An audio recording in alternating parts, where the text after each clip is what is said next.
Previous meeting to order. Dwight, can you hear us? Yes, I can hear you. Thank you. Okay, so we'll do a roll call first. We start. Mark Gould, Sid Logic, David Morse, Aaron Farbo, Joe Palulik, John Day. Dwight Reinowitz. thanks. Okay, designation of alternates. We got a pretty full crew here. We only need one, so I'm gonna start the alphabet and with John Day. So he's the alternate. Thank you. I'll do our pledge of allegiance.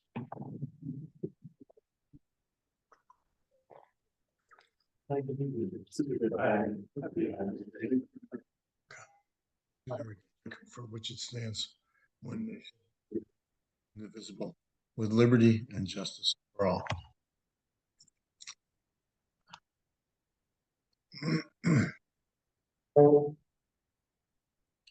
Okay, my chair's report. Thank you for everybody for being here. You know, the staff at the town hall and everybody makes my job really easy. So I appreciate it. One other thing we're going to talk about is the conversations with Chan today that we remind everybody about our role as members of the Planning and Zoning Committee. Our function is here to make sure that all the applications follow our rules and regulations. We don't do any inspections or enforcements. Sometimes we'll have site walks at the invitation of the applicants, but we shouldn't be going out and doing anything on our own for any inspections or asking questions. Any concerns anybody has, we can bring to the CEO or to the town, just to basically protect the town and make sure we don't get in trouble with not following rules. We don't need any issues. So that's just a reminder for everybody. That is the end of my chair report. Do we have any citizen comments? Not on anything we're dealing with tonight?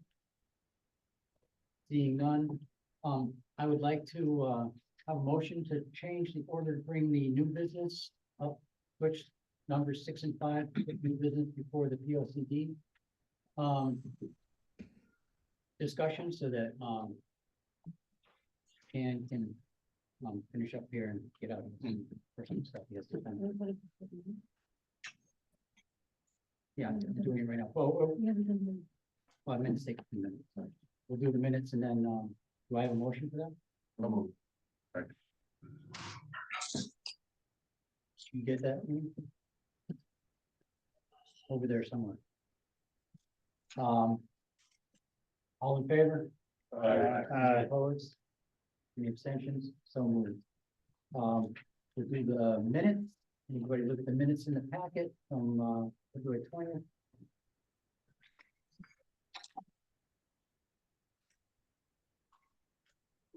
The minutes as presented.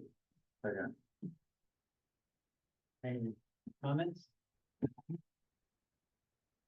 Concerns? All in favor? Aye. Any opposed? Any abstentions? I'm gonna abstain from the minutes. That's decision. What?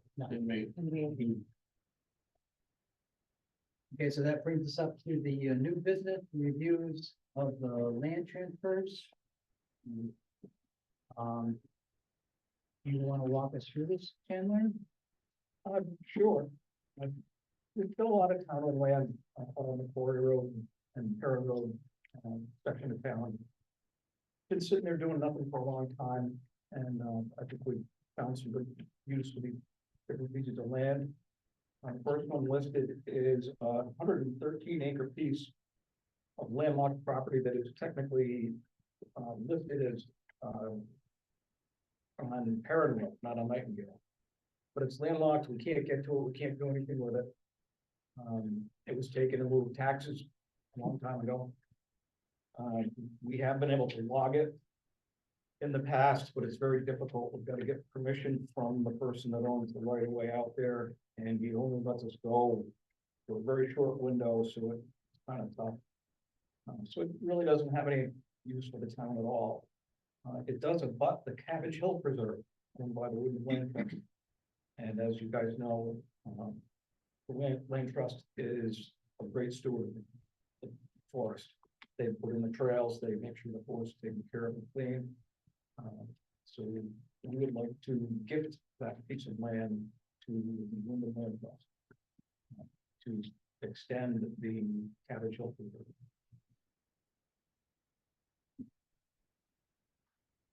The next one is on the east end of Quarry Road. It's on the south side of the road. There are 3 pieces listed. 2 of them, if you look, they're numbered 6391/67/?. If you click on the GIS, there is no owner of record. Doing a title search and going back, they just got lost in time. Nobody's been paying taxes on them. So the attorney has declared them as not legally town-owned land, but they're orphaned. So the town has the right to dispose of them on a quick claim. Those 2 pieces and the piece further to the west are adjacent to the Nightingale Preserve that the Wyndham Land Trust owns. So we would like to gift those as well. Those 3 lots are fairly wet. There isn't anything anybody can really do with them short of maybe putting in some hiking trails. Are they near this lot that I'm showing? The piece that you're showing is the one that the town definitely owns. The 2 above those are the question mark. Okay, Yes. So all 3 of those pieces we would like to give to the land trust. And where's the land trust? Land trust to the right. I'm sorry, The land trust land it's to the lower side, down there. down below. And that goes all the way through to the Townsend property. The Wyndham Land Trust now controls. So it extends that whole preserve, which is great. The next one you've got listed, item 3, is the 2 pieces across the road from these 3. I believe it's lot 34 and 27.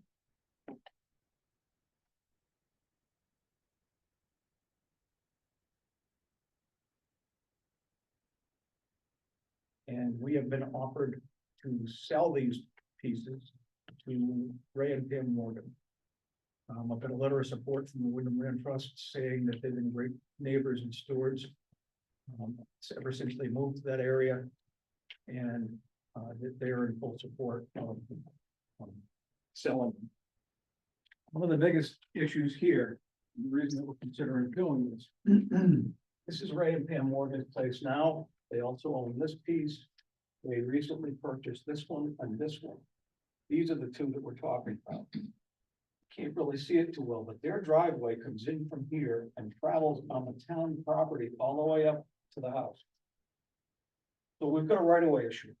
The person that built the house a long time ago passed and repassed for at least 40 years over the town land and was never told no. So it became his automatic right-of-way. But we're just not comfortable with the fact that a private driveway crosses town land. So we're thinking that really the best solution to that is to sell it to the Morgans. It would put it back on the tax rolls. It would have a permanent conservation easement on both pieces. It completes their homestead, and again, gets rid of that right-of-way problem. So that's what we're considering. The sale of these 2 pieces of land, the proceeds from that sale would go into the open space fund, not the general fund. And the last one is the Moneybrook Fire Department. Turns out that 80 years ago, when the fire department was built, it was built on town-owned land, and the town to this day still owns that lot. So the fire department doesn't own the piece of land that they're on. So we just think this is really a housekeeping issue, when it just would make sense to give it to the fire department. I have a question. So all the land that's going out will being transferred does have permanent easements on it, so they can't be developed. Conservation easement, right? On land that's going to the land trust. That's correct, except for this final one. Well, no, I'm talking about the first three. But the two pieces that we sell to the Morgan, you couldn't build a hunting shack on. it. Do anything. The Land land in Sweeney, or if you'd like to. But they made it very clear that they don't want to. They want to leave it. and land being transferred to the land trust will be. Is conserved now, or will get, All the other pieces all go with a permanent conservation easement. And all of these projects have already been blessed by the conservation. anybody else have any comments or questions? If you could just do me a favor, I'm definitely doing it, so feel free to yell at me. Sid? The three parcels on the south side of Quarry Road. Yeah. The largest one clearly is owned by the town. The other two ownership is questionable. There is no known owner listed upstairs anywhere that we can find. Steve Adams did research on behalf of the Wyndham Land Trust. And there is no owner of record, nobody's been paying taxes on them. Which makes them legally orphan. And the land trust is comfortable taking those two as a quick claim. So it would be an unsecured title. And Steve Adams is comfortable transferring ownership, even though there's this. Rich Roberts, the town attorney, and Steve Adams both are very comfortable with it and have already. I've shown the lots for you. You Oh, is it? want to see them there on the one. The ones with the question marks. Okay, yep. How many acres are those? The one that is highlighted right now is about 8.2. Oh, so they're small acres. They're small Yes, parcels. yeah, they're small pieces. Joseph, you had a question? Yeah, I was gonna ask, why being gifted as opposed to use a minor kind of sale price, as opposed to just gifting, but I guess they're pretty small. They're very small and they're, like I said, mostly wetland. So even a nominal value sale, We certainly could ask, but it's expanding the land trust. Yeah. And there's no timber, there's nothing in there. You couldn't walk through most of it. And in full disclosure, I'm the piece at the very top of it. Dean? Well, since you just brought that up, do you own the piece right below that too?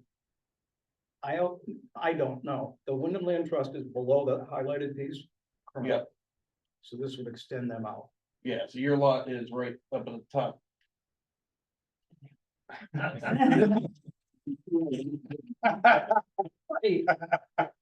I'm showing you the wetland. That, So where the clicker is right now, that's your lot. 12. Okay. Lot 12. Who owns the one below you? Kim Neely. Just because I've seen issues with this new GIS map, that these lines are not where they're actually supposed to be. And I found a parcel earlier that is kind of the same thing. No one officially owns it because it doesn't actually exist. It's just on the map. The piece next to me is definitely owned by Kim Neely, and the next one is owned by Steve Fairfield. Yeah, but what I'm getting at is if it was surveyed. 'Cause I've had this happen before, that the piece that isn't owned is actually part of the product behind it. I know where my iron pin is. Yeah. And that map is correct. Okay. I Okay, can't vouch for that. Yeah, I've seen it before, so it's something I wanted to bring up. And you said for years, this has been unknown. This isn't just to do with this Decades. version of the GIS. No, I understand. Sometimes the GIS is not accurate, but the current GIS is not managed by NEPA. The history behind this whole area is that a paper company owned the Fatton Pit. And when they were done taking all the timber that they wanted, as a severance package, they gave lots to people to work for them. And that's why a lot of these things are just so silly, because you're gonna take from that creek over to the oak tree. You know, the deeds are very questionable. The pieces that the Morgans would like to purchase we have an A2 survey. Yes. The road that's shown on there, is that Quarry Road? Yes. And that's a town-owned road? Yep. Maintained by the town? Mhm. Okay. It comes off of New Sweden Road. Comes off of New Sweden New Road? Sweden. Okay, And Nightingale is another, the road that comes down this direction, heading to the south, but that is a private, it's not a town owned road, it's an abandoned town. okay, thank you. Sid? The two parcels being sold to the Morgans, how will that value be determined? And will it be negotiable, or has that already been determined? They have made an offer. An offer's been made? I don't know if I should disclose that yet.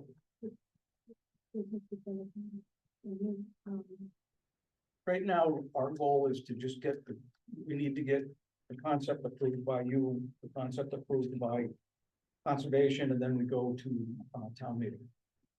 And at that point, I mean, nothing's been signed yet. There's no, your agenda says that it's been sold, but it hasn't. Joseph? So I was just gonna ask about the process. I mean, we're certainly not voting on the town selling this. This is town property. So it's gotta go through another process, and this is just an FYI to the commission. Pretty much. That's what's going on. Just that you approve the concept of the fact that we want to gift and sell. Yeah. Those pieces. Any other questions from commissioners? Any questions from the public? I'll just add, I'm Jean Paul, and I'm on the Conservation Commission. And back, I think around 2000, a forest management plan was developed for those properties, and the two properties that are being proposed to sell to the Morgans did not have any timber value when that was done that many years ago. There was a little bit of a forest stand improvement done on it, but it's not got any high grade timber on it. So that's why the Conservation Commission feels that this is a better use for the land, so it generates income. I will separately back up what Dean said in that our records in town aren't always right regarding boundaries on parcels.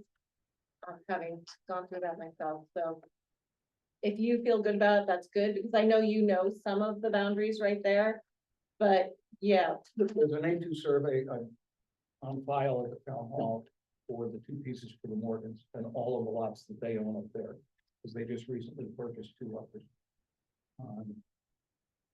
I know where my lots are, and I believe, well, I know Jeff Stefanik has done a lot of surveying in that area, he's pins in spots too. So I think pretty much independent. And just also, so you know, if you click on the larger piece where the printer is right now, it's gonna, if you look at the acreage on that,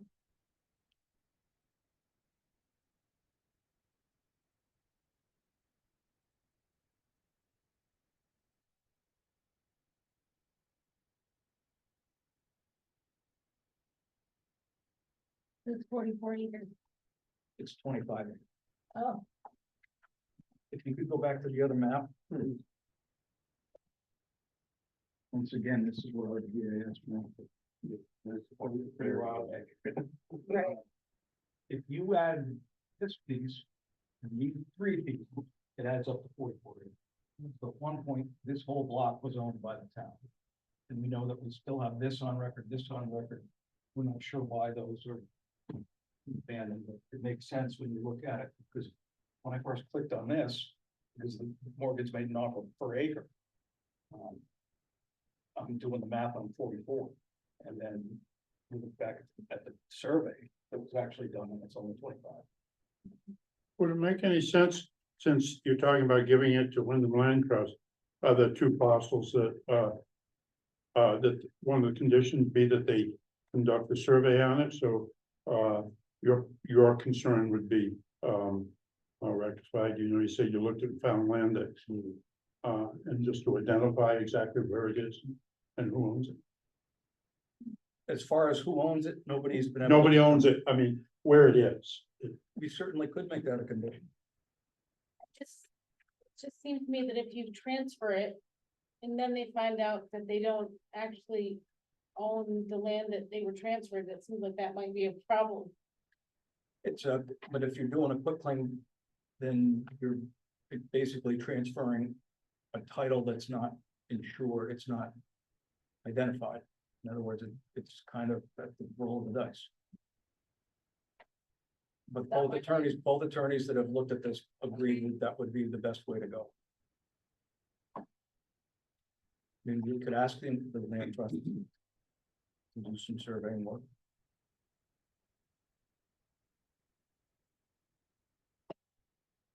You have another question, Jason?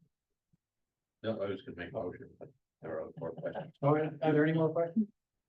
Do we need a motion? Do we vote on it? We got another question, I think.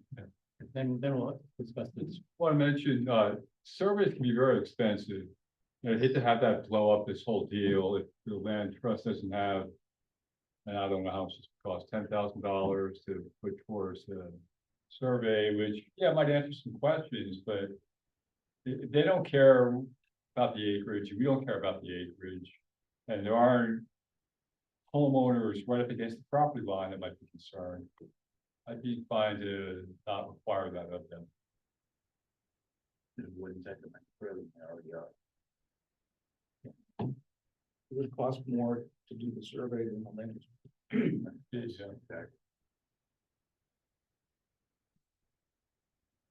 So now we need to make a motion and approve this concept? I think you could make a motion or just have a general consensus, but I feel better. if somebody I can think make a motion. that's because we have to make some sort of finding, and so the blessing can. Okay.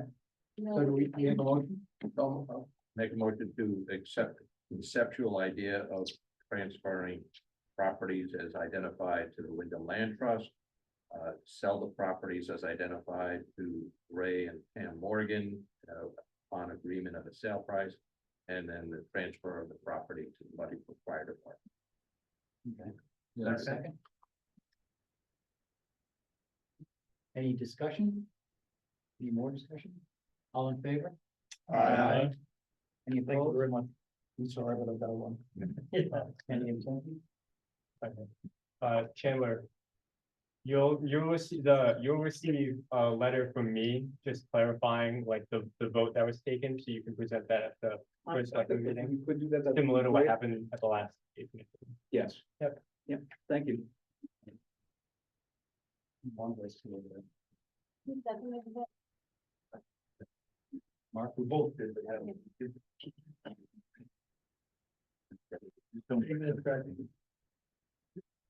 Okay,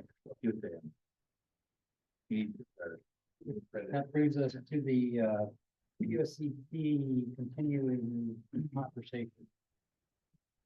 And I know that we now have a group of people that's from different groups in the town that are meeting on this. So I'm not sure where that leaves our position at the moment. I know wetlands, inland wetlands is doing a lot of work. So kind of, where are we now? I apologize, I didn't know there was a meeting and maybe it slipped my mind earlier today, so I didn't come to that meeting, so I can't report on that, but I'm looking forward to going to other meetings that they have. Just to clarify, that was an introduction meeting to explain about the POCD to everyone that was there. There was no decisions made and will be invited to all the rest of them. I didn't think you needed to hear what the POCD was and. No, but we can answer questions since I've Right. read this number of Yep. times. Who is on that? Bill is, right? Stuart? So far, we have representatives from WPCA and AG, which is Stewart, Recreation, Economic Development, myself. Joe Polulek is for Planning and Zoning, Jean Pillow from Conservation, Wendy Costa from the Commission on Aging. John Adaletta was there, Bill Rinsky was there from Inland Wetlands, and one member of the public was Carl Cis. Thank you. And Kate McDonald was appointed at the Board of Selectmen meeting as the Board of Selectmen representative, which.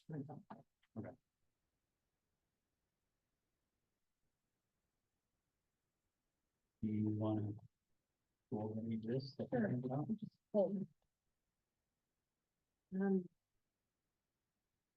You have the Woodstock Agricultural Business Survey results. I emailed this out to everyone, but I also have a paper copy in front of you. So you have the results of the survey. It starts out with a map that shows you where the people who took the survey, where their farms are in town. I'm just gonna pull up that file so we can show it online.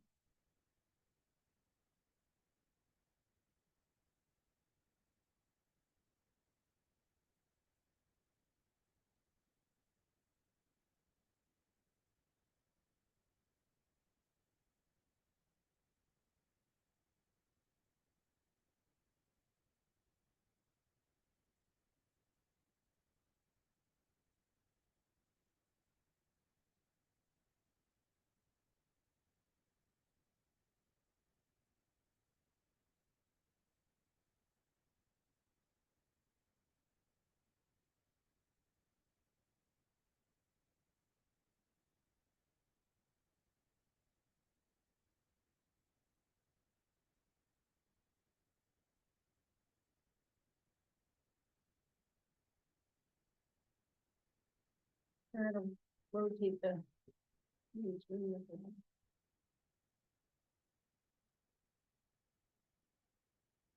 So it just gives you an idea of where the respondents are in town. And then, the rest of the document goes on to give you the results of each of the questions. And then I included the comments. And I'll be incorporating their input into the written text where it fits in with each relevant topic. If you'd like to go over some of the results, we can do that now.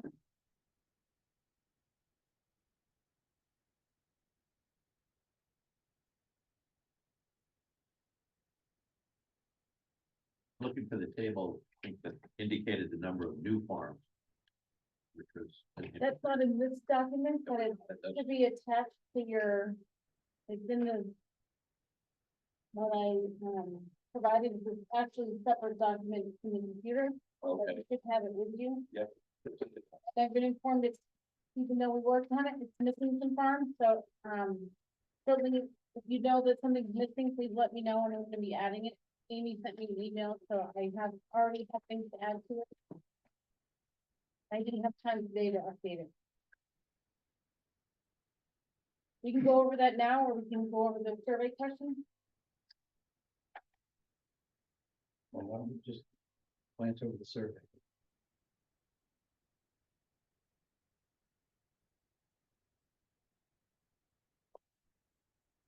I assume the POCD committee is getting on this. Sure, once I get their email, I never met them, so, but they will be getting it.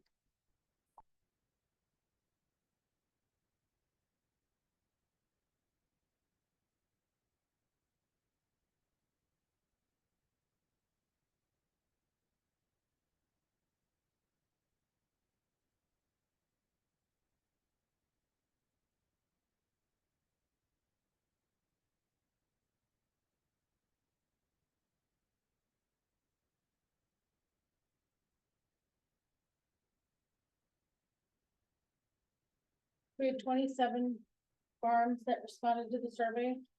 which is a pretty good turnout to be. Consider the number of farms that we have in town. So of the farms that responded, this is what they do on their farm in terms of what they grow. I think some farms also do some other things as part of their operation, but they didn't list it because my question was about what do they grow, like produce or, which kind of animal. So there's some overlap in there too. But many farms have more than one. Yeah. As you can see on this other table that we can talk about next.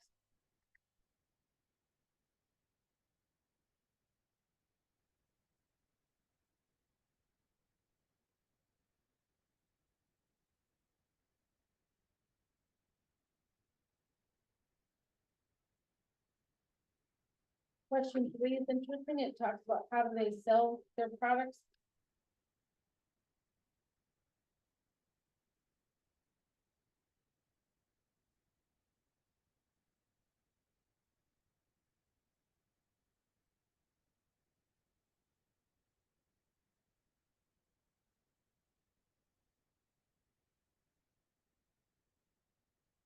Just as an aside, in some of the other survey responses that we've had, some people suggested that we have a farmer's market, but that would require someone to organize it and all that. And I've been told, and maybe some farms feel differently, but they may not want to go to all the work and trouble if they're just gonna be going to somewhere in town. Like, it takes a lot of time to put all your stuff that you're gonna be selling into your truck and then drive. If you're gonna be doing it in town, they might feel like just have your own farm stand and someone can go to your farm and buy it from your farm stand or your farm store anytime they want. But if you're gonna go to out of town, to the farmer's market in Putnam, I'm not sure if it's still there, but they used to have one in Killingly. There's some other towns that have farmers markets, and so that may be worth it, to put all their stuff all in the truck and then drive over to that particular day and time where that farmer's market is held. But if you're gonna have, you already have the farms in town, I'm not sure that they'd wanna go to all that trouble to go move all their stuff when it's still in the same town.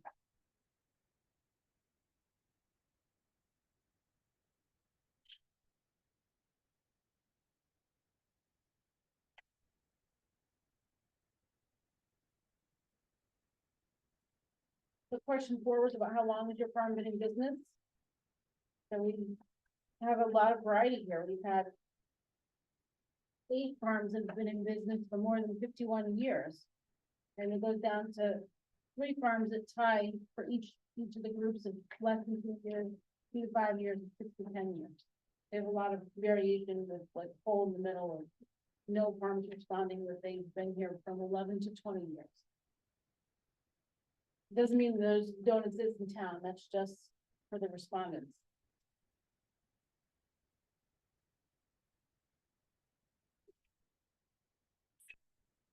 Question 5 is about how many generations. I'm not sure if everybody answered the question with the same thought process.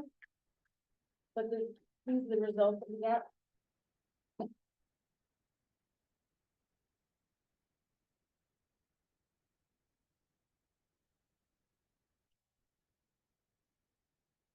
So in amongst the comments, you have one person saying that their kids don't want the farm, so they'll probably sell it to a developer.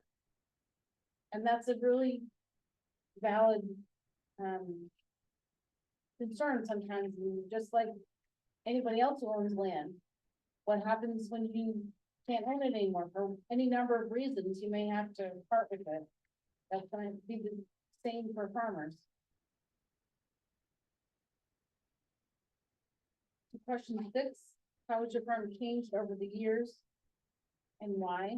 So that's pretty interesting.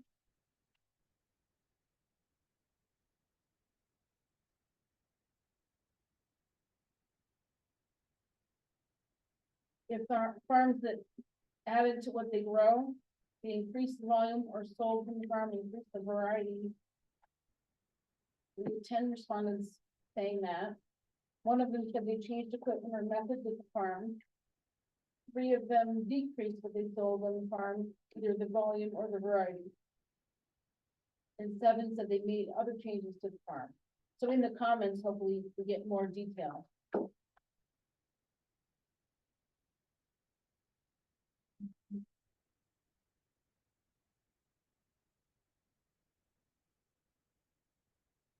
Question 7 is, why did they make the changes? So that there's also a lot of variety in the responses then.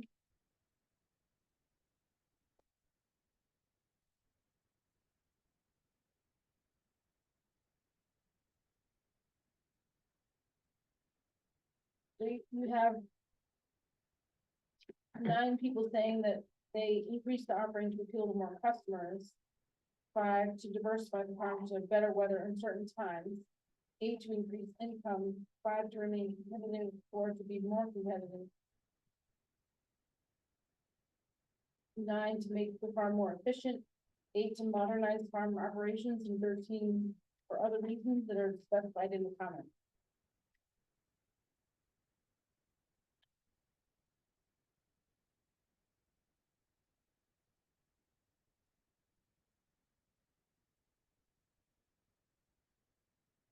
Question 8, do you sell any non-farm products? And I think this kind of ties into when we talked about diversifying farms, if they're allowed to do other things on the farm. That might be something that would fit into this, but some of those diversifying options might be a different kind of a business that may have nothing to do with farming. Maybe they have a different business and just located on the same property. So in the list here, you have preserves, logo items, spices, sweatshirts and hats with farm logo, ingredients made from their bees and chickens, and soap made out of goat's milk.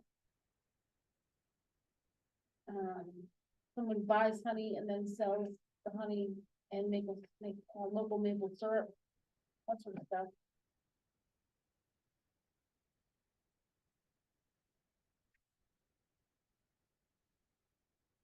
And question 9 is that what other kinds of farms or farm-related or compatible businesses would be a good fit in Woodstock?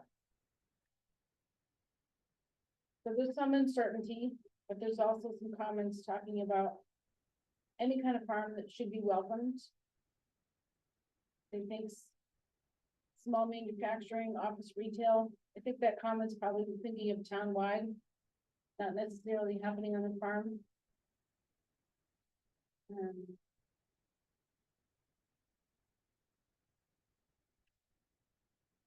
Actually, the question is a good fit for Woodstock. It wasn't about being on farms. So. But there's some suggestions here about agritourism, farm experiences. That's kind of like agritourism. Wool and natural fibers.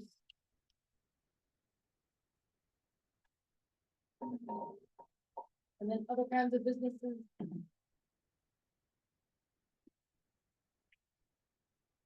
I'm going to comment about the castle. Your question 10, what kinds of changes do you foresee in the agricultural industry in Woodstock in the next 10 years? Some respondents felt there was an opportunity for growth, thinking there could be more local farm stands, micro farming enterprises, continuing diversification in terms of the land use, with agritourism and holding weddings on farms. And local food playing a bigger part where people want to or choose to buy food locally as opposed to driving away to a store and then bringing that food that's from away home. And people shared about how the federal, state, and local guidelines change all the time, so they really have no choice. They often have to make changes to be in compliance with various codes. And they felt that there would be a loss of farms, as we've already seen through various development cycles. We're often going to see farmland that's lost in development, but there could be are very valid reasons why someone has to sell their land and it might end up being developed.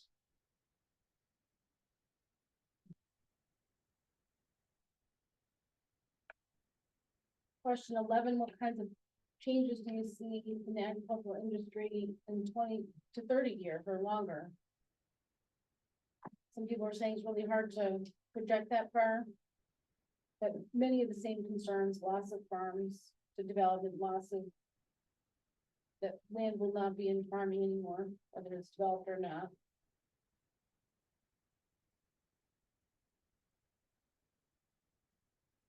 And more smaller farm operations.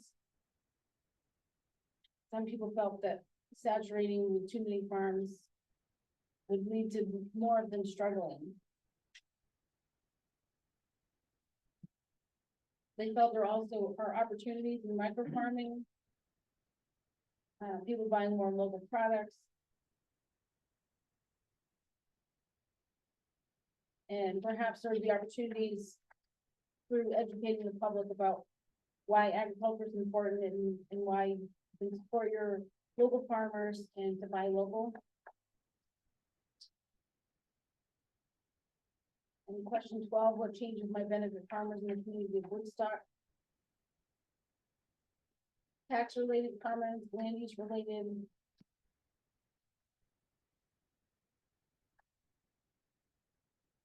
So I hope that the results of the survey are beneficial to you, and I think it's gonna help in writing the PhD.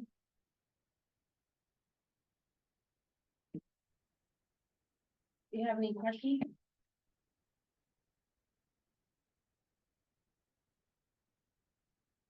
Just, I know you said, not all the farms, these were 27 responded. Looking at this other sheet. Trying to get a sense, is that 27 out of 43 farms? That or businesses that are listed as farms in this one?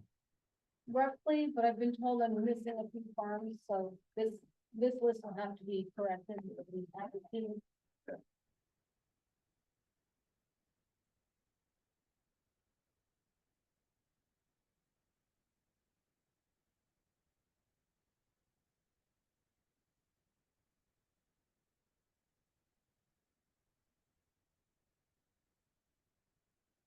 So do you have any more questions on the survey before I bring up the farm table list?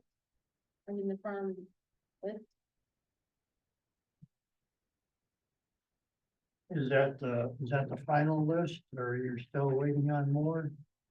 Well, that's the results of the survey. The survey is now closed.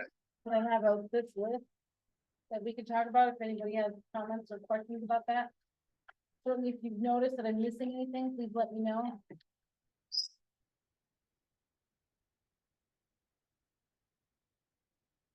Because the Agriculture Commission probably has a lot more. I met with them and I provided them the list from the 2015 POCD, and they provided me a lot of feedback and made this list, and I brought it back to them to see if they had any corrections to make, and so this is what came out of all that. Okay, good. It's fairly complete. Certainly not cut in stone. Gotcha.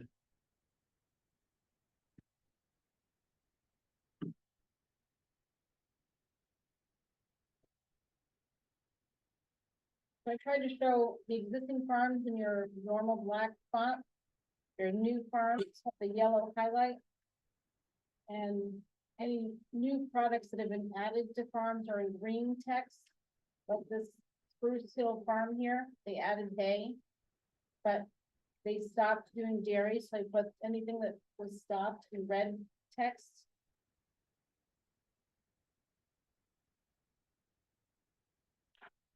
And then I have, at the end of that list, I have a list of farms that are no longer in Woodstock, are no longer operating.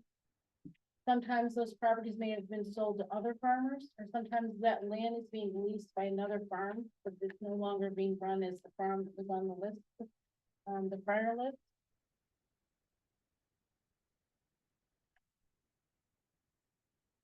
And then I took all of that and put it into this table so you can see the changes.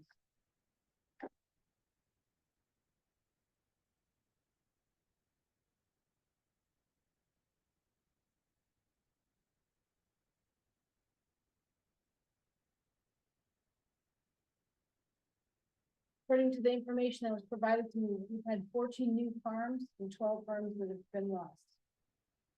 Just since 2015.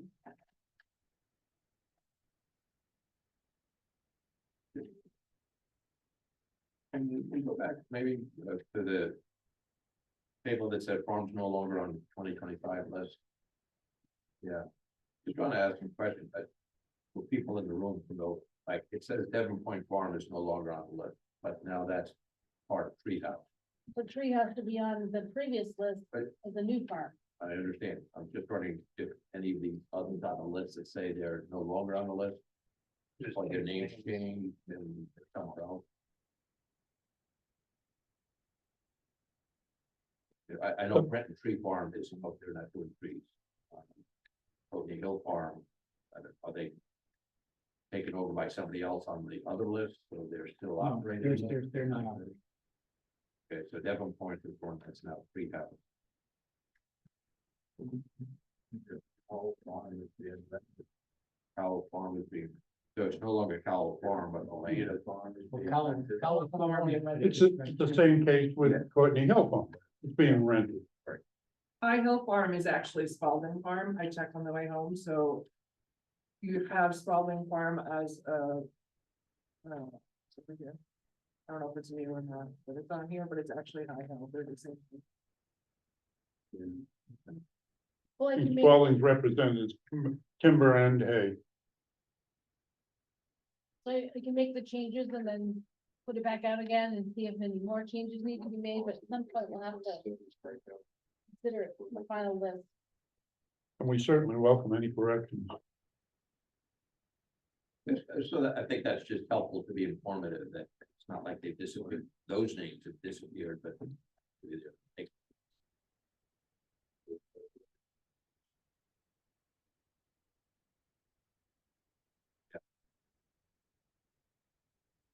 Okay, thanks. Thank you, David.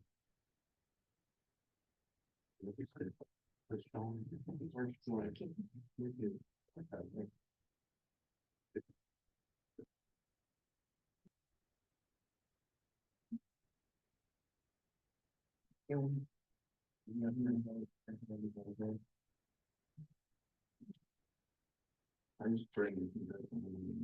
Dividend. Dividend. Yes, we are in for anything.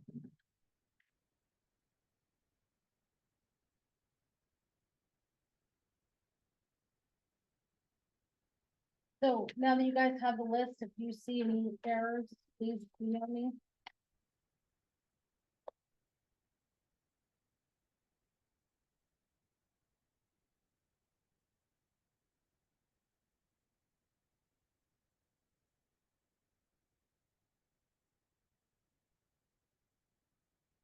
You wanna go over the survey of non-farm business? Any more questions on that? On the ag side? Now we have this, non-farm business survey result.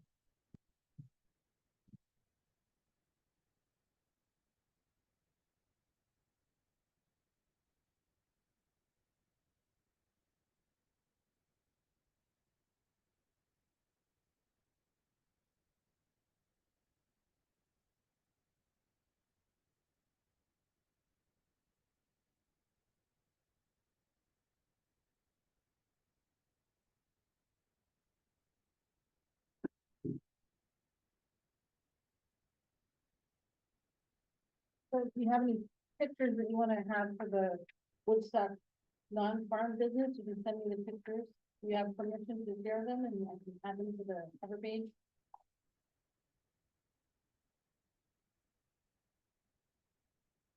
So again, this map shows you where in town the businesses that responded to the survey are.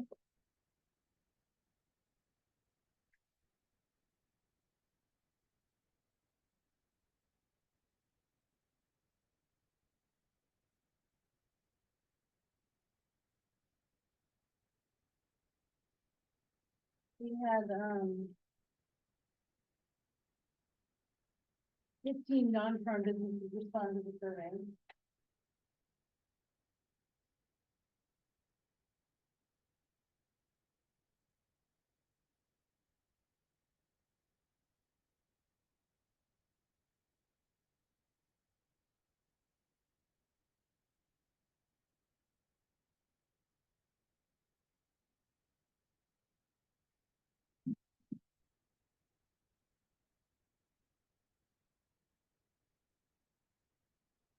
We had a small variation or a small list of different business types.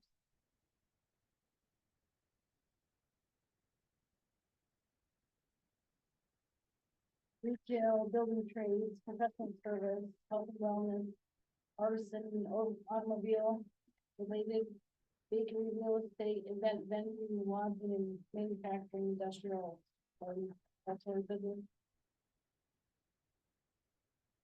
Yeah, like for the lodging.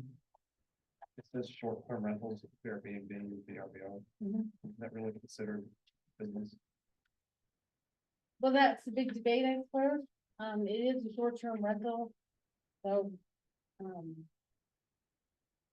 we've heard that the IRS considers them not to be a business, but in terms of the economy and where people stay, I would think it's something, so I don't really know what to call it, but I wanted to include it because if someone's gonna come here and consume something, they have to stay there and then they shop somewhere, and attend a wedding, and I think it's part of the economy, whether it's a business or not, I guess I don't have the answer to that. Okay.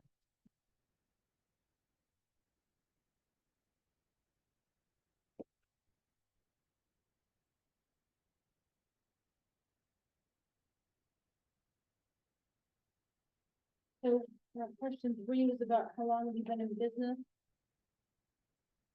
So, we've had, the most number of respondents have been in business in 2 to 5 years. And goes down from there, in terms of the number of respondents. Would move to more years if they've been in business. And the most we've had is 3 businesses responding, they've been in business from 31 to 40 years. I'm sure we have businesses in town who've been in business longer, but they didn't respond to the survey.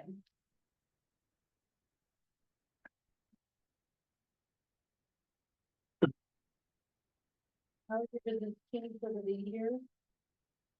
They shared input about how they've grown, the changed locations, the demand has grown greatly, therefore they had to drop portions of the business to take advantage of what they specialize in. They growth is their biggest change. They just, sometimes they didn't provide a lot of detail about that. They've been increased their online presence.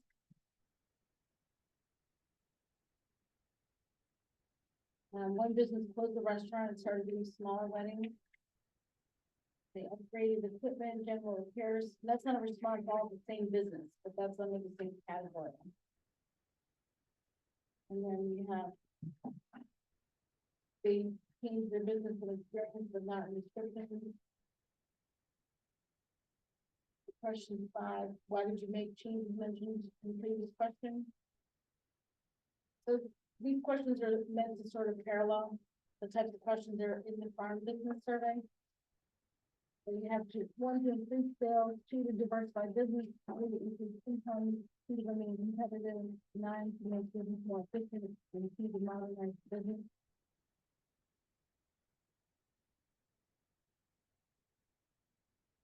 You have a business that changed their location and the added classes and became more knowledgeable on the topics that students wanted or needed. If someone operates a home office and their Woodstock office is larger and more accessible than wherever they were prior. Doesn't say where they were prior, but I guess this is more suitable to them. Question 6, what kind of other business do you think would fit in Woodstock? We have input about food and service related, restaurants, including farm to table, coffee shop, sandwich shop, retail, small retail shop, artisan shop, health food store, farm shops. So whether a store would actually do well here factors a lot of other information, but this is just their opinion about what they think would do well here. I'm sure if someone was considering opening a specialized store like a health food store, they would want to do their market research and figure out whether that would be, if you have enough of a customer base to buy a special niche product.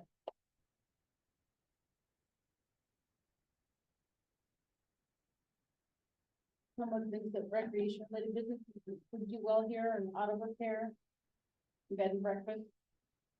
Short-term rentals.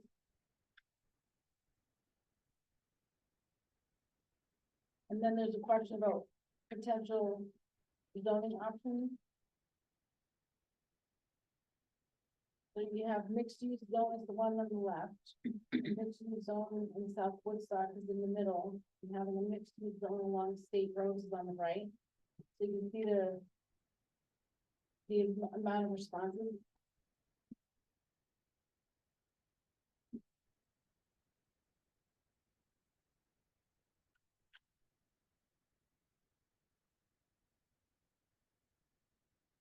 For the mixed use zone on the left, it has a total of 14 people responding.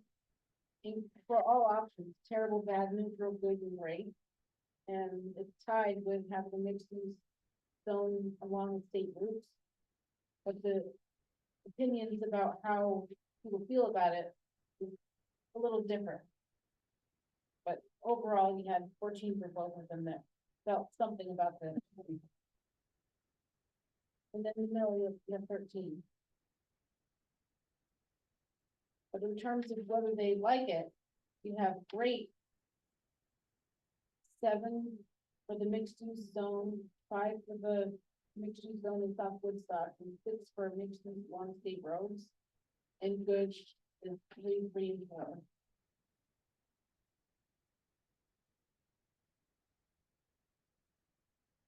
What kinds of zoning changes, if any, do you think would benefit businesses in the community of Woodstock? You have some people who think nothing should be done, or they're fine with the zoning regs as they are. Then you have people expressing an interest in the existing businesses being grandfathered and not having to adhere to new zoning. That's often the way it is, depends on what kinds of changes. If you want to, you may be an existing business, you want to say you want to add an addition. Add your addition on doesn't mean you get to follow old rules. The addition has to follow current rule. But the fact that your business is already there, that makes your grandfather play if something of changes like lot size or that use isn't allowed anymore, it would be grandfathered.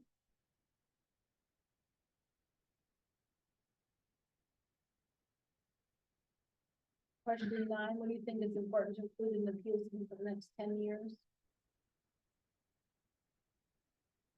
You have some people saying more support for business that aren't retail and don't have physical storefronts, so maybe they mean online businesses or home occupations.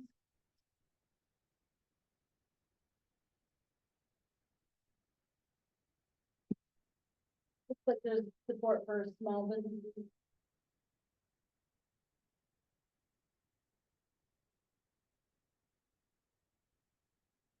That's the end of that. I took the list of businesses that Amy shared with me. And I categorized them based on what kind of business. Because the list is so long, it's not very helpful. You just go through the list. I felt it was more helpful to look at the types of business.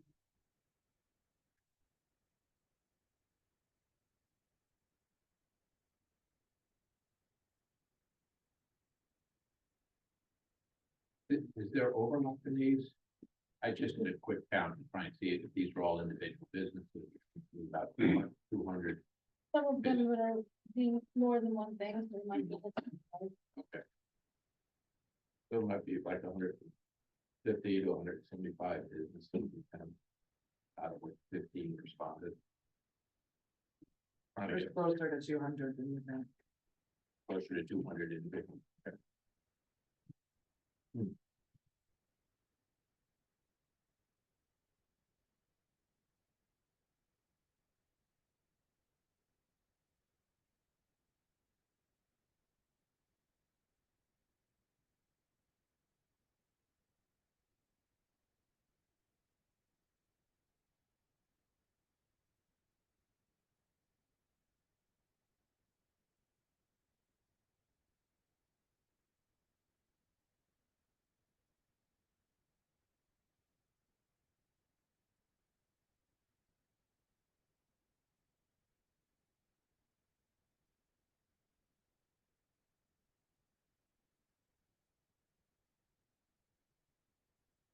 You got a list of the businesses, and you summarize it like. A printout of business by name. Yeah.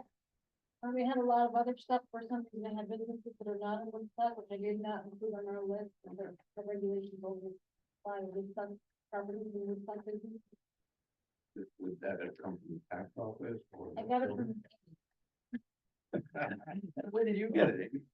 A variety of places. I took the assessor's list and just. Like looking for active businesses, seeing what's advertised and what's promoted in town and researching to make sure the address was right and put it on the list. It was years of compilation that I've been working on for a long, long time. I mean, there's close to 200 businesses in this town that people do not realize. Yes, I was surprised at the high number. No, it's very much close to 200. And the Secretary of State would have a list of, those that are corporations, you know, S corporations, As long as they keep up the LLCs. registry- say again? As long as they keep up the registration. Secretary. Right. When I had a business, I had every year, Right. you know, inform the Secretary of State.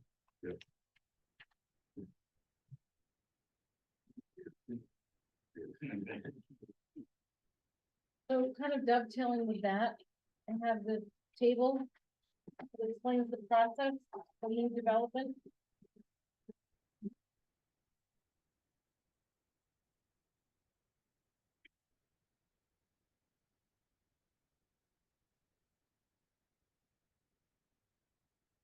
I forgot to share the table. There. So I didn't mean to leave you out. Here's the table that you should have received by email. Yep.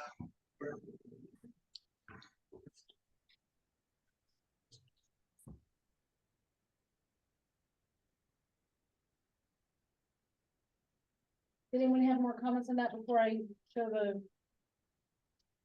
the development table?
It's posted as one of our documents in our meeting document. Oh, no, that's there.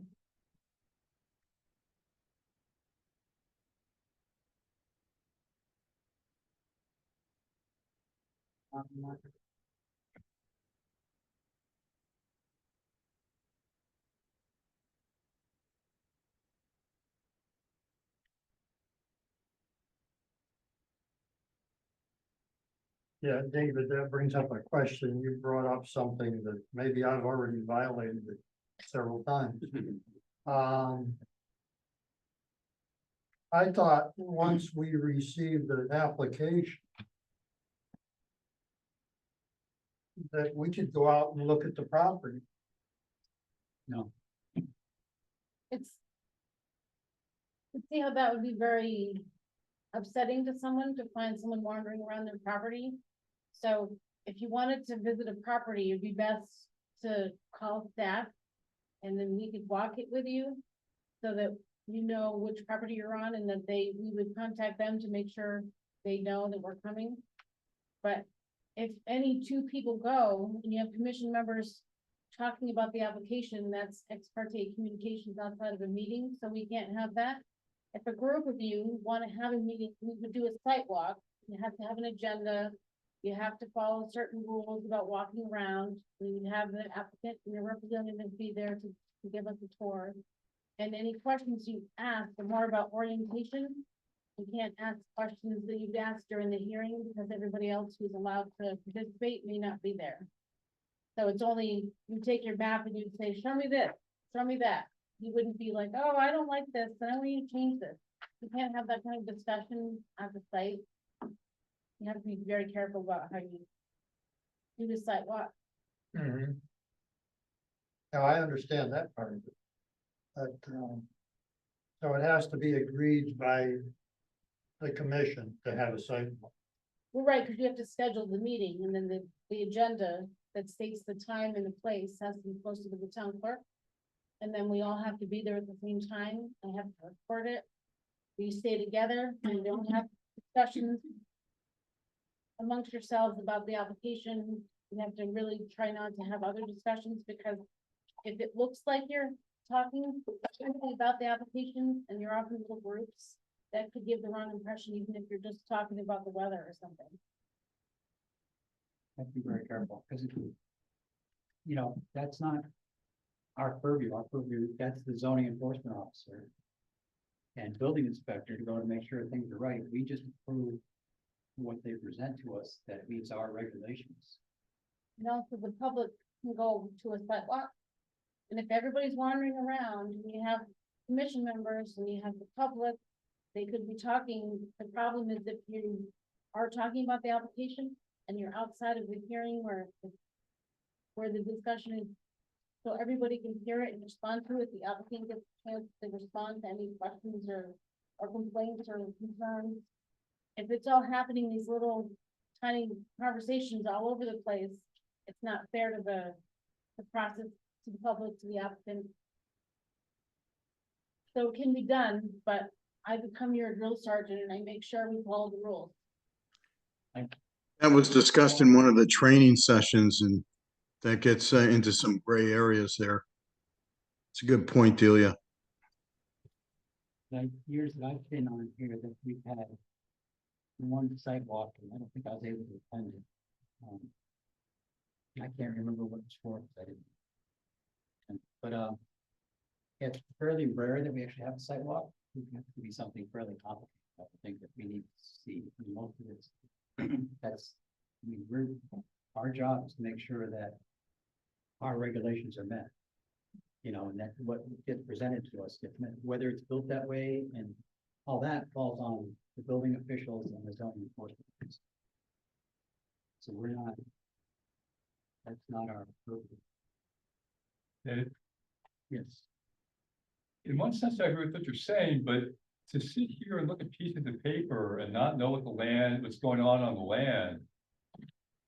That's what I see the real value of a sidewalk being, to actually see what the property is like, so we can then come back here and make these intelligent, informed decisions. I don't Without- want to have them. Just done.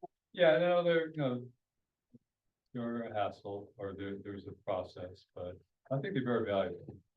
Things that I've been on, because don't hold them that often, have been very helpful to actually see the property that's being discussed. Particularly the larger conceptual ones, Yeah, I mean, large housing development. there's places where they're very appropriate, but a lot of, I mean, you know, if somebody's building a house or building a barn or whatever they're doing, you can't, you're trespassing, you're off on their property. You can go on the road and walk up and down the road and look at the property, but I don't think it's a good idea for you to wander around on someone's property. They may not know why you're there or trust that you're there for this purpose. And it puts the town in a position of liability if you're there as an official town representative. So a lot of these applications are land that's not otherwise occupied. I would think that, you know, if you're going to an empty property, it's hard for me to imagine It's owned by somebody. that's gonna cause. It's not just, this isn't the Wild Yeah. West, so we shouldn't be going prospect. But if you want to Right. have a site walk, we can do that, and then I can go there with you and You could walk around and you can see the site. There's value in seeing the site as long as it's done right. So I get that, but I mean, we're supposed to be making quality decisions, and if you have primary source material, it's sort of like doing the book. If you interview somebody, it's a lot different than getting a third hand. Problem, if you go on the site yourself, aside from legality and trespassing, if you're not good at reading a site plan, you might not even be in the right place. If you're wandering around, but you don't know what you're looking at, then you may not be getting out of it what you should be getting out of a site walk. If you had someone there to explain it to you. So as somebody who's new on the commission, we're trying to learn how this works. And sit here and look at site plans, which don't mean a whole lot to me about. I mean, thank you for helping me with everything. I would think it'd be tremendously useful to have somebody who is experienced in walking a property and holding the plans and sort of learning that way. Is, you know, what exactly do these plans show and how does it correlate with what I'm seeing in front of me? I mean, it's just, it feels like, you know, it's sort of like having a prophylactic or something, so looking at paper as opposed to. We haven't been having any really big development proposals, but if you'd like, we could do like a workshop where I take a site plan for something that, like the Bentley Fields. I'm sure I could get access for us to walk around Bentley Fields, and I could show you the site plan, and then we could show, so you could make, so you can understand what you're seeing on the paper, so what you're seeing in the field, and it was built. Not everything on the plans was built, like they didn't build their changing rooms, but most of it's there, and so you can compare the site plan and you walk around and see what's there. And I don't have a big project underway that I can take you to, but that would be something when I have access to site plan and we have a property that's been built. That would be good, idea, just so that you can get an idea of what. Give her a perception of what's on the paper and what's in front of you. Yeah, so I mean, I would say 2 or 3 times a week, I drive down one of the, from that new development, K and D or whatever. We can't talk about anything right now, with Oh, current pending application. Not on today's agenda. right, so an application for a property that I drive past, I've been sort of teased by going by there and sort of looking at, I look down off the road and I see a lot of water down there. You know, I'm tempted to just park my car and go and look at it. So if I called you up and said, look, can we set up a time to go look at it? Would that be? I had asked you that before. Well, I If think you- that might be a condition. You you're can going request with- a sidewalk. I think it'd be a sidewalk would be better, because if I take you, but I don't take everybody else, Right. then you have access to having learned something that everybody doesn't have access to. So if you would like to do it, we'd have to schedule a sidewalk. But you can't schedule it now. It has to be during the meeting where we make it, we say that to the applicant, and then they have to be aware of it, and they have to agree to it, and then their person should be available so that their engineer or surveyor is there to show us what we answer our particular questions that you're allowed to ask. So we couldn't schedule a sidewalk by having a series of emails back. No, please don't discuss any applications by email amongst yourselves. If you have a question, you can email me or Cameron or Dan, but you can't send them amongst yourselves. These are more good questions that we talk to when we have our legal training session in April. That reminds me, if you have questions that you want him to cover, email them to us so we can send it to him and he'll be sure to cover. He's done enough of these that he tends to cover a lot of the same stuff, and I have the printouts of all the things with the tax attorney training, and if you want, I can email them to you. I'm not interested in printing all of them, there's many of them. If you have questions that you want them covered, please send me the questions, and then Because what he's gonna cover is usually relevant to the zoning board of appeals and wetlands commission, because we all tend to look at very similar things, especially the wetlands commission, so I invited them to come to the attorney training as well. Okay, Perhaps just to this should be recap. considered a question. What? Perhaps this should be considered a question. Yes. So be advised. Just Yeah, to and- recap on Yeah, the, and on go the into five it, lot, yeah. on the 5 lot subdivision. If we wanted to have a site walk, we should have brought it up at the last meeting, at the hearing. Yes. But that's an open, it's continued, it's a continued thing, so that would be a provision that would. There's more time, so during that meeting, if that's what you wanted to do, bring it up during that meeting. You Okay, can't do it here because it's not on the agenda, and then the applicant's not here, and we can't do it tonight. all right. So it has to be brought up in the presence of the applicant. Right. I mean, not to belabor this, but as a physician who found immense benefit to actually looking at x-rays directly as opposed to just getting a report. And I find it really hard to sit here and look at this paper and not be able to see what we're talking. Right, I mean, but again, the problem, if I said, sure, everybody pick your own time and I'll just go on out. If you're wandering around, you might end up on the neighbor's property. yeah. You might end up on the back 40 when the development's up here. If you don't know what you're looking for, you're not gonna do yourselves any favors. Yep. And we also have to remember that if we do this, and I'm not, I think they're great, but if the landowner wants to have his engineer there, it's a cost to him to pay people to do that. So I mean, I understand your position, but we also have to remember that we're creating costs for the person, for the developer or the landowner who's doing this. I think we have to be aware of that when we, and all the stuff that we do. So why would they have to have? You have to have someone there who's more familiar with why they chose to do things than I am. But, when you go there, you don't have the kind of discussion you can have here in the meeting. In the meeting, you're like, why'd you do that? I have this concern. I heard, I'm familiar with the property and I know such and such happens there. And so I have all these opinions about it and people start debating and the public asks questions. You can't have that at a site walk because not everybody has access to hear all that. That's the whole point of the public hearing. So when you go there, pretend this is a map, you have your map, and they want to see this spot. Show me where the wetland is, or show me where the house is gonna be built. Show me where the driveway or the road or whatever.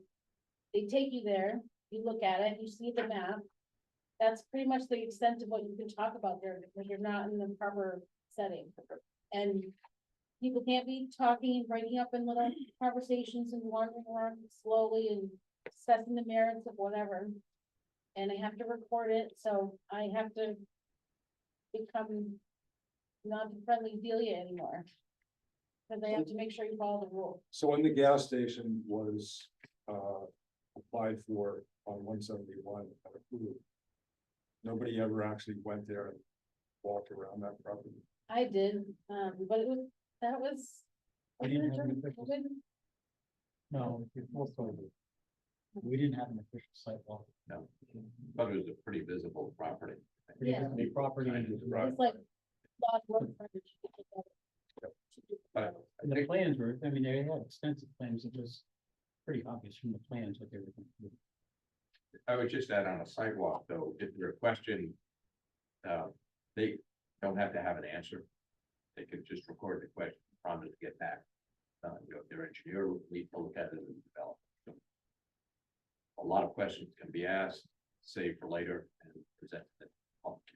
You should write them down Yeah. and send them to me and then I can send them, because if we. Have people start asking, it's really hard to shut people down, because the public can be there. Right. And if the public starts wanting to know, and then they get upset that they can't talk, you have to have clear rules about what you can do. And if they're like, well, I wanna know now, why can't I know?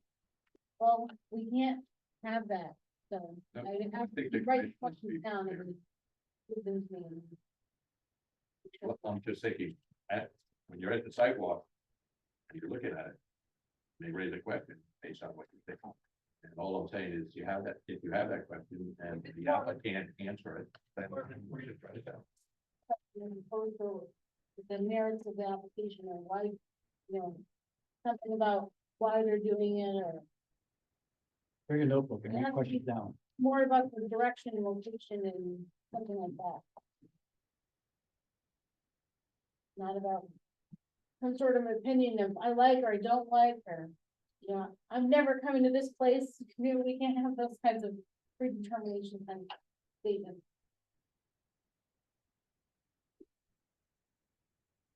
Sure, deadline, Celia, questions? I can give you one. So if you have questions on the current application, you could send those questions to us. I mean, for the legal. Oh, did we pick the date? Yeah, it's April? April, The first April, April, what, April sixth, April 6th, first. Put it in, no, I can't remember now. 2 or 3 weeks before it, because we want to collect them all and then put them in. So within the next week or two. For the next couple of weeks. Don't forget, sort of off topic, but on the same lines of training, that March 22nd, Saturday online thing coming up. But it's no more. So if you have any more questions about the development table, I'm sorry, this applies to single family residents as well. everything. Okay, So some of the development doesn't come to you. Yeah. So that's why it goes to the zoning officer, the wetlands agent. So this is meant to be the generic list to try to encompass everything, but all types of development don't go to you.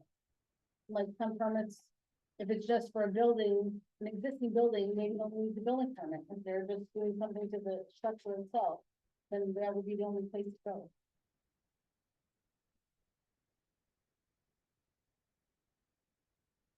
But my point in doing it is that there's an awful lot that happens outside of your meeting.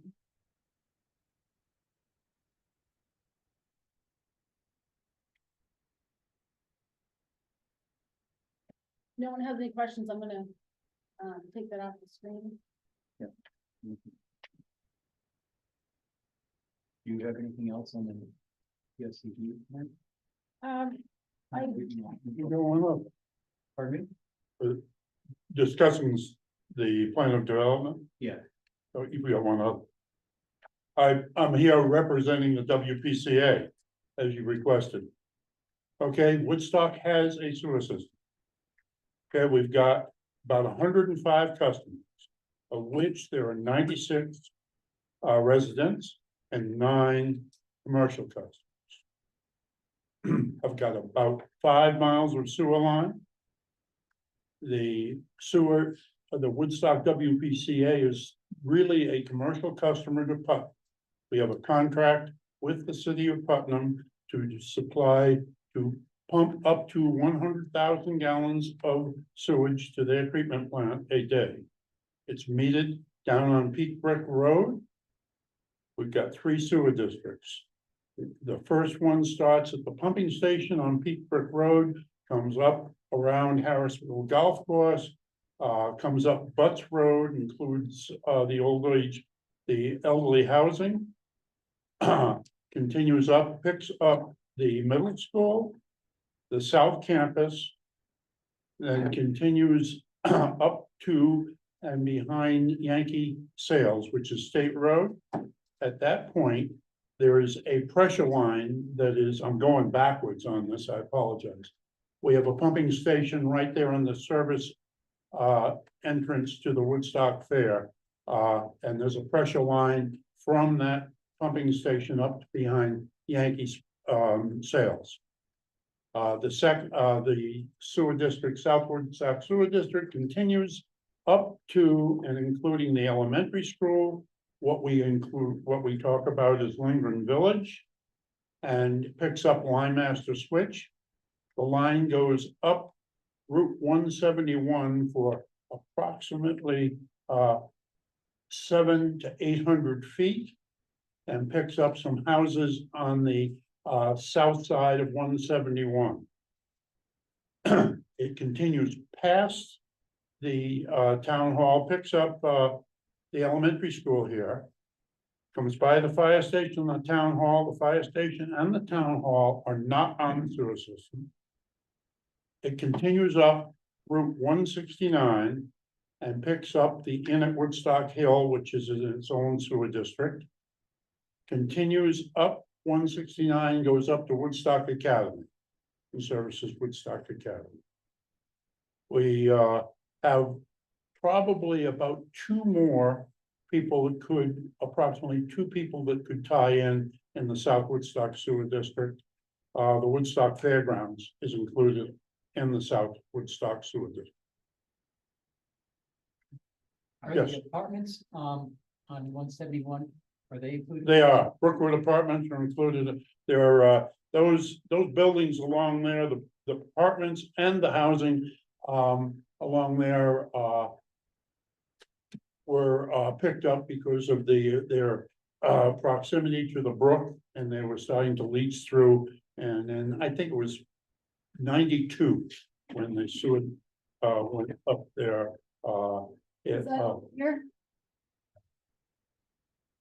yeah, 171 going west. That's, yeah, that's a 2-inch pressure line that comes down, to the, gravity line that runs right along 169. And how close to capacity are you? Pardon me? How close to your capacity are you? Depends on rainfall. Anyway, we do, as any sewer system, we have an I&I inflow and infiltration problem. And we're constantly working on it, but we're about 70% at capacity. So And do you pay more? for the mains? we pay, yes, as the flow goes, there it's monitored down at the pumping station, and we pay by the gallon. Pardon me? When a year that you have to pay more than a year that you have a drought? Yes, we get more flow, we pay more money. We're totally, self-supporting. It's, there's no town money that goes into it. All the, all people that utilize the system, pay a rate, and, we work on our own budget. That's it. The rainfall part of it, is that like seepage into the pipes, or did you collect stormwater runoff from the roads too? That's a very good question, and some of it is, well, as the ground gets saturated and we get more rain, then the hydraulic effect of the ground and the saturated ground has a greater effect on the inflow in through cracks in the pipe. There are certainly areas that we have not identified that are allowing inflow into the system, and we're constantly working at that. One of our concerns and our customer is Woodstock Academy at their South Campus, which was Amherst College when the sewer first came in. We've identified a lot of clay pipe down there. We're actually in a process of looking at remediation for that. We're looking at our sewer line, which is the main road. You look down at South Campus, everything that services the dorms and the buildings down there is actually Woodstock Academies. Then what else we got? Good, shoot. But you don't collect stormwater Hopefully not. intentionally. Intentionally, right. We're constantly looking for storm drains or sump pumps that go into it. The only thing that both South Campus and the middle school have an arsenic treatment program on their water that was installed maybe 12 years ago, and that has been approved, and that is dumped into our sewer. But each one of those, all those resident locations, South Campus, the middle school, elementary school, and Woodstock Academy, they're all metered, and when I say metered, we read the meters of their incoming water. So if they bring in a gallon, then we charge them for that gallon. Now, if you happen to drink that gallon, fine, we charge, the sewer is charged. If you sprinkle it on your grass, it's a sewer charge. The only unit that does not have a supply meter is the Woodstock Fairgrounds. They have a discharge meter. So everything that comes out of the fairgrounds comes through a discharge meter that is right on the service road at the pumping station. So the houses, are they metered by the water they bring in?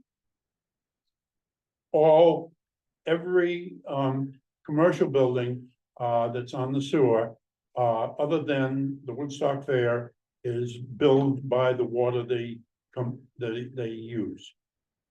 Well, residential. Residential is a fixed fee. It's called an EDU. Yes, When was the last time you had a major update to the sewer system? a major update to the system. We have had a continuous monitoring and correction of some leakage in manholes and things like that over the past 10 years. We're in the process right now of reviewing, as I mentioned, the clay pipe that we've identified through an engineering study that was just wrapped up about 3 months ago. Where's the clay pipes? Oh, down on the South Campus. Have clay pipes anywhere else, just in that campus? Pardon me? They have clay pipes in the South Campus? That's where we've identified them.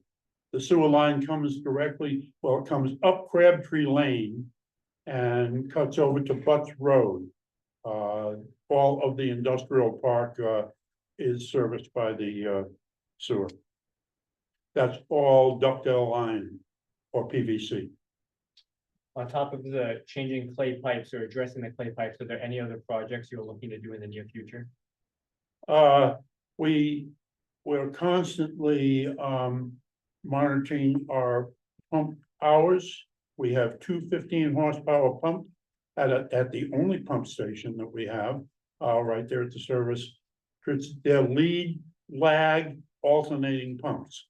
There's a wet well there. As the water flows in and it builds up, a float switch will come on and a pump, number one pump will pump. If the water continues to rise, then it senses a high water level and the second pump comes on. Once that's satisfied, goes down, pumps go off. Next time it's called for, the second number two pump comes on. We've got hour meters on each pump.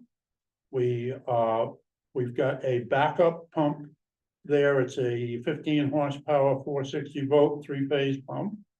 They're stored in an environmentally controlled pumping station right there. We've got a generator that is in there that exercises every Tuesday morning around 10 o'clock. The pumps have hour meters. The generator has hour meters. We have a maintenance contract on both the pump and generator. And what else? So does them have a meter on what you sent to them? We have a meter that is located right in front of the pumping station on Peak Brick Road that we're responsible for maintenance, and they read off of that. We calibrate that once a quarter. Which your question about ongoing, one of the improvements on our maintenance over the years has been, we've kicked up the calibration a good deal, just to make sure that we're on top of it. How close are those pumps to needing to get replaced? Speak up. How close are those pumps to needing to get replaced? hopefully not real close. We just replaced one. We've got a, example, one of the 15 horsepower pumps is down at Peeler Electric being rebuilt, rewound. All seals, $4,500. New pump for us, that same pump would cost $12,000. We also own, 19 grinder pumps. They're on individual wet wells. They're in locations where when the sewer line went in, because of various reasons, they couldn't get the sewer line down deep enough, or on 171 because of line masters, contamination up there. They were afraid to blast to get it down. So these are pumps that masticate the sewer and pumps it actually into the line. They're 2 horsepower pumps. We owned up to 40 of them at one time. When the sewer line went in, it was deemed that it was the responsibility of the WPCA to maintain those pumps. About 4 years ago, 5 years ago, we changed our policies and procedures so that if in fact, after that time, you were to buy a house that had a grinder pump, as soon as you bought the house with the grinder pump, you assumed the responsibility of the grinder pump, and we got rid of the responsibility. We rebuild the 2 horsepower grinder pumps also. They're new, about $2,500 to rebuild them, runs anywhere from $400 to $800. So I have a question. Do you know what Putnam's capacity is? Don't have the vaguest idea. When we were writing the affordable housing plan, they did not respond to any questions they had. They just had a major rebuild down there, and I would guess that, I don't know, I wouldn't even venture a guess. So I'm not sure how familiar you are, but the state is often coming up with new affordable housing legislation. So I'm not sure if the WPCA has heard about any of these things. Well, I will say we have not discussed it. We've heard about it. We stay pretty much on top of all news coming out. There's a 5-member board that is Woodstock WPCA. The present chairman is John Simakowski. We've had with the we're limited on the build out. We don't accept anybody. There's nobody else to come on the sewer line, because there's only possibly 2 people, 2 residents within the sewer district that could hook up. We do have 3 houses that have paid their assessment and pay their user fee each year, but they chose not to hook up, and they've got a septic system. They were required.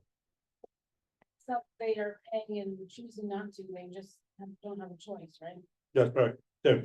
We had They don't.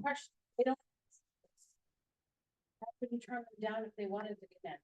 we can't. They've already paid their tie-in fee. It's their choice not to connect. So I don't know if exactly every year, whenever the legislature decides to, they come out with new laws about housing, and I've heard about a fair share of housing. I don't know what they're gonna do with it yet, but there's been a lot of turnover in the topic of housing in the last couple of years, and sometimes we hear things that end up not being the end result requirement. Okay. But sometimes it sounds like there's gonna be requirements on the towns to allow for things. Okay, bear in mind, the information that we're giving you, the WPCA, is designed for you to utilize in formulating your plan of conservation and development, so that you will be armed with knowing what is available for you out there and what is not available for you. Basically, Woodstock has a sewer system, and it is probably 99% connected right now. Is totally funded by its users and responsible for its maintenance and upkeep. I understand, I'm just saying that sometimes the state is coming to affordable housing laws and legislation, and sometimes it changes from when you first hear about it to the end of it. But No argument, no argument, but what I'm simply telling you is what the state is of your water pollution control commission. Now, right, I'm just sharing with you that the state, it sort of feels like a threat sometimes that they're threatening they're gonna force the town to approve things.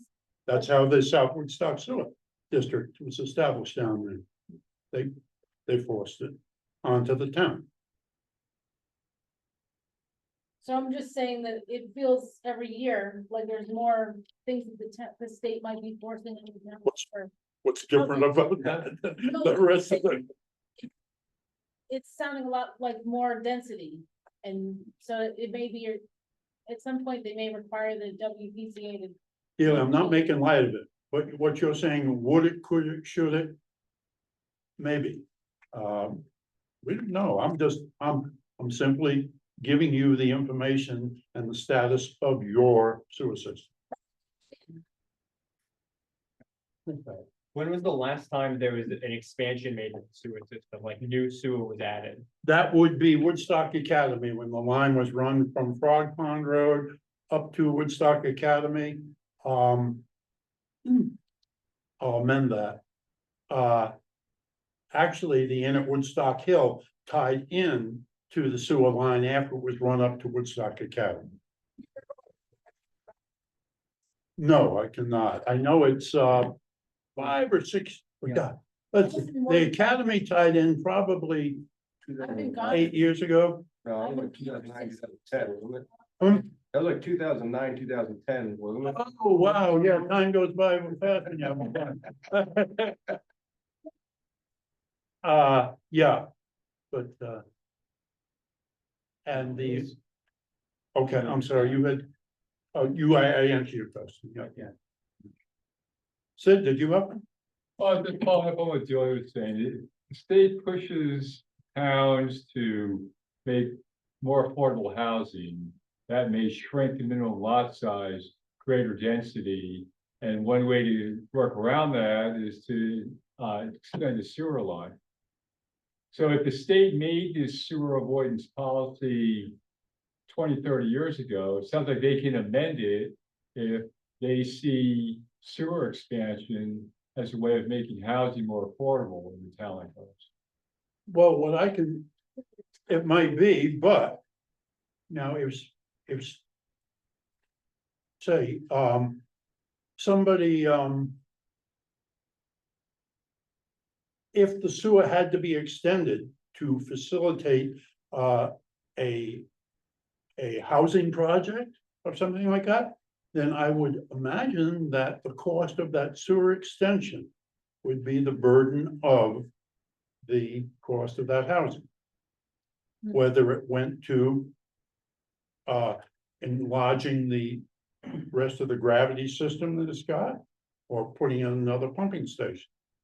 Pomfret just put, Didn't the inn have to fund their own? the inn did fund their own. Oh, Woodstock Academy paid for the line from Frog Pond up to the hill. So I did include the limitations of the sewer in the affordable housing plan. I explained about how it's not like it's Woodstock sewer. You have your contract and in order to expand it, you'd have to have a new contract, but Putnam would have to have the capacity and they'd have to be willing to take more from you if you ever got that far. Yeah. So there's a lot that goes. there are a lot into of these hoops. things. I understand. How often do you renegotiate the contract with Putnam? We don't. How long is it existing? It was established, when the sewer district was established, and, that was around 92, I think. So since 92, it's been Since 100. 92, It's right. been 100, it's been Right. 100, right? Given the fact that there are limitations to the contract, what are the limitations to the existing system? So, you've got, you go from, the pumping station, a high pressure pump that's in South Woodstock at the fairground. Right. From there on is the limitation, the real limitation. If it's a 8-inch line, it's only gonna take so much. Right. You can't say, well, let's just double it. Well, you can't just double it. So No. what is the capacity? The capacity of the existing line, I cannot tell you. Okay, I can tell you that we have the ability to run 210 gallon a minute pumps on that pump station. And so 420 gallons of sewage coming up, and it dumps by pressure right behind Yankee Sales, and at that point, it becomes gravity. So to increase, it, do you make the pump stronger or do you make the pipe larger or both? You have to- The limitation becomes that gravity line that goes to the next pump station. That's, and it can't be full. It isn't 6 inches by a square. This is what we can put in it now. We have video. Gravity can only, I've done all the drainage. You can only put so much. You can't cover. Further answer, but we've got video of our entire line that we televised right down through, so we've identified a number of problems that we're going to be approaching. When was the last time you had a failure, either of the pumps or something else? Last time we had a failure? Yes. Let's see, about a month and a half ago, we lost one of the 15 horsepower pumps down at the pumping station. That's the one that's being repaired now.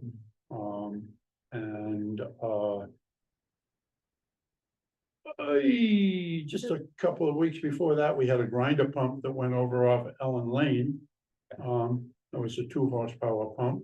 We have 4 of those in inventory. So we're able to swap those out, and we were able to maintain the wet well level comfortably with the 15 horsepower pump. When we lost it was a matter of, I think, about 24 hours that we were down. We're running on 1 pump. So you said you have water intake when it's raining. Are these failures being caused by normal everyday usage, or are they being caused sometimes by increased rainfall? Well, increased rainfall would increase the runtime. We've managed to cut our flow to Putnam by about 20% by the work we've done on the lines. We get pretty good runtime out of our pumps.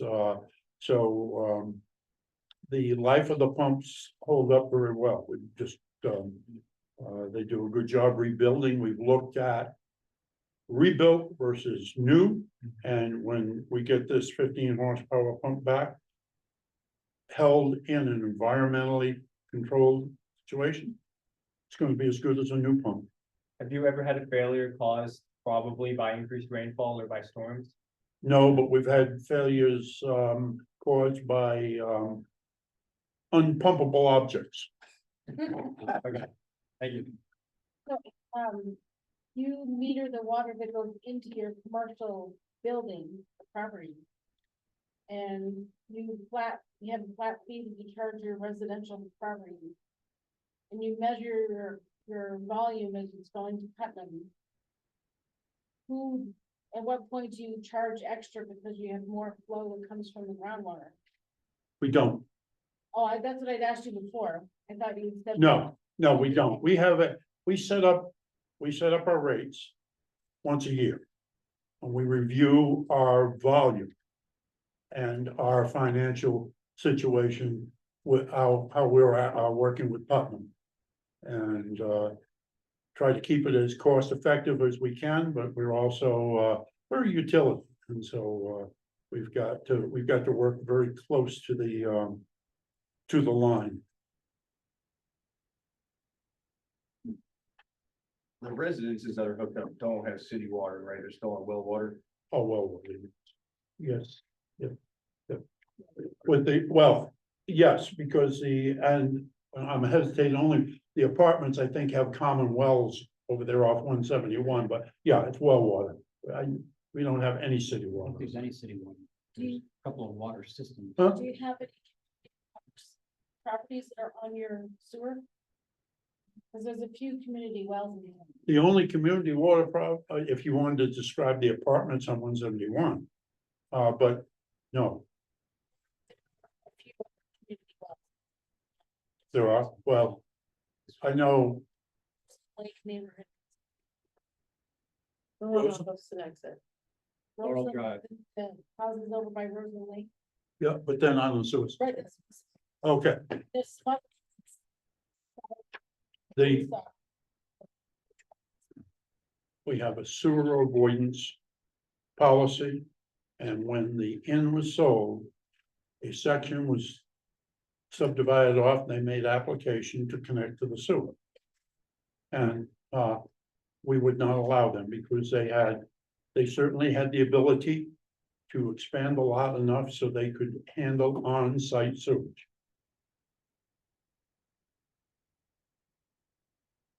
Okay. Thank you, Stuart. Just one quick question. Do you do any testing of the effluent pH, turbidity? Yes. Solids, things like that. It's tested constantly, and as, the rainwater increases. Yeah. Then the cost of processing it Yeah. does, because, it just, it costs as much to process clean water as it does dirty water. Thank you. Question, you build a town for the water that comes out of this building, No, or I mean, the metered water? this is not hooked up to the sewer system. Okay, do you build a town for the elementary school? Yes, Do you build a town, we For the build the middle Department of Ed, well, what do they get do you say, build a town for the middle school? middle school, yes.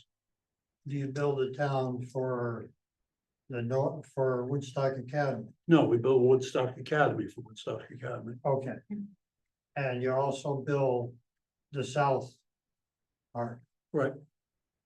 My point is, everybody who's a taxpayer in town is paying a portion of this sewer. How's that? Indirectly through our taxes. Yeah. We're paying for the sewer. You are, So the statement you made kind of a general statement that you're independent and don't affect the town is not true. okay, I guess, Funded. I'm sorry, I can only hear one person at a I time. thought you said you didn't get any town funding. We do not. So I'm curious about where you're getting your extra money. I'd love to have it. No, I'm not saying that. I'm just saying we're paying for water that the town is using through our taxes. As a part of the school functioning, like. As a part of the school. Fund. Oh, on the educational budget, yes. Yeah. Okay, Yes. yeah, but we build the middle So school. everybody who pays taxes in town is paying. Okay, I stand corrected. Understand what I'm saying? Yeah, I know what you're saying. It's Okay. kind of a long reach, but I understand.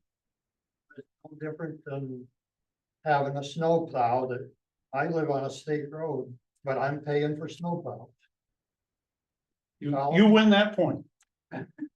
Okay. So, do you have any more on the P O C D? I just wanted to share that, the turnout or the response rate for the survey to the boards and commissions is a little slow. So I asked Crystal to send it out, and now we're up to, I think, 36 respondents. And I sent out individual tailored questionnaires to more boards and commissions, because not many, I looked at the number of, or variety of respondents, most of them are coming from the same commissions. So when I sent out extra questionnaires, I still haven't got that much of a return. So, I'm waiting a little bit longer. The Board of Finance said they need a little more time for the visit this coming year, so they said they'll be sending their responses in soon. But when I get that, I'm gonna close the survey so I can take all that data and make one of these reports. When you said extra surveys, it's the same one. that Well, you there were sent out tailored before. questions, Oh, like that's a the, different commission, like the Ag Commission does completely different things than the Wetlands Commission. does. right? So each one of my tailor their questions a little bit more to what they do, Okay, hoping that they would actually respond. so the ones you sent to P and Z or P and Z oriented, but it's only been one type of survey, even if you send it out. Well, I think I'm pretty familiar with what you guys do, so I don't think I sent you your tailor questionnaire. But I sent tailor questionnaires to the Board of Finance and the Commission on Aging and the WPCA and the Conservation Commission. And since I've worked with you guys for almost 20 years, I'm pretty familiar with what you do. I did ask you to do the general survey. All right, that's- Good night. Thank you for your work. Thanks, sir. Thanks, Stuart. Okay, moving on to old business. Hearing none. Home occupation, we have one home occupation in front of us.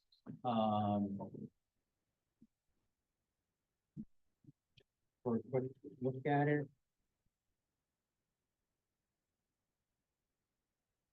I have define home business, making these seven. I thought it was interesting to see that it's somebody working in their home and doing most of their sales online sales. Yeah, And it was, neat to see the new type of marketing taking place. less confusion about parking spaces. Yeah, right, right. Okay, moving on to citizens' comments. Communications, I did stop by the town hall today to sign a couple of payments for planning and zoning commission that we belong to, with $125, another was publication for in the shopper's guide, something I think we get reimbursed for anyway, so. Other than that, I don't think we have any communication. What we need to do. That works out. Okay. I think we're ready for. Move to adjourn. There we go. Second. All in favor? Thank you, everybody. Thank you, Dwight. Yep, have a good night. Thank you.